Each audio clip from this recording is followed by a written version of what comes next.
First in the nation's history. Gunfire sent students and staff running for their lives from the STEM school Highlands Ranch in suburban Denver. The school, a short drive from Columbine High School. Emergency crews raced in to recover the wounded and to try to secure a scene filled with fear and chaos. The tragic day ended with 1 student dead, 8 others wounded, and 2 students in custody. Here's ABC's Matt Gutman.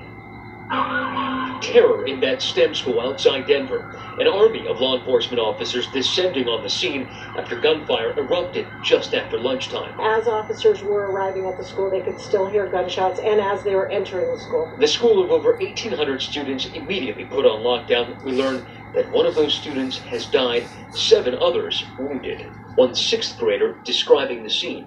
I was getting work in study hall, and then I see just a bunch of kids running out and saying, school shooter, and I'm like, what is this real or fake? And then I just go after them. Some students running, others loaded into buses. Anguish etched of the parents' faces. I just want to get to my son and hold him and get him hug him. Make sure he's okay. He's terrified. Officers on the hunt for shooters. According to the first shooter, the second shooter is still on the loose. Dark hair, Nirvana hoodie. Second shooter has purple and blue hair, black hoodie. And then word 2 suspects apprehended, both of them students. We got 2 in custody now, and we're putting together a couple rescue teams. Officers going floor by floor through the large school as parents waited for word. Lots of cars, lots of police and ambulances are all in there. My 3rd grade daughter is still in there. Give me your name, I can walk there. Within hours, those tearful reunions. Parents running to their children, hugging each other in relief. The officers were at the school within minutes, and when they ran in, despite gunfire still sounding, they encountered those suspects, took them in alive. But that school is so large that it took officers and SWAT teams 2 hours to clear it in its entirety and declare that lockdown over. Matt Gutman, ABC News, Los Angeles. Our thanks to Matt there, and just another tough story. Hard hearing that, seeing those images, hearing the students. I mean, we've been through this before, but it's never any less heartbreaking. We do want to bring in ABC News contributor and former FBI counterterrorism official Steve Gomez. He's joining us live on the phone.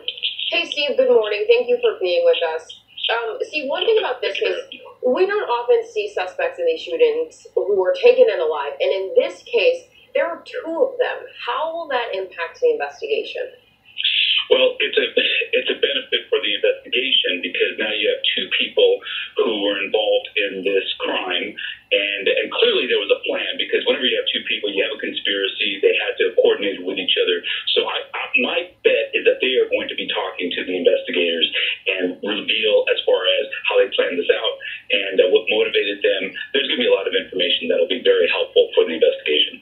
And Steve, we know that over the years there's been so much talk, in fact, a lot of talk, very little action, but there has been some action about hardening these soft targets from private security to more law enforcement to educators even carrying weapons. But from a security standpoint, is there a mental health component that needs to be addressed here to protect these schools? Absolutely. The schools, parents, even students all need to recognize that mental health issues could be a factor that will trigger somebody from going into a school and start shooting everybody. There's actually a threat assessment procedure that a lot of school districts are adopting, which factors in mental health issues. So when a school is receiving information about a problem student, somebody that may turn violent, then they could factor that in, bring in the student, bring in the parent, and consider an intervention. Steve, it was just 2.5 weeks ago that we saw law enforcement specifically in the Denver area proactively canceling classes over the threat over a woman who appeared to be obsessed with Columbine, who traveled there to the Denver area from Florida. So they were able to act proactively then. Are cases like this, students in these schools, even if you say, it's likely that they had a plan, are cases like this more difficult to detect? Yes, I think so. And the reason that I'm encountering this from a private security standpoint is that a lot of parents and students to this day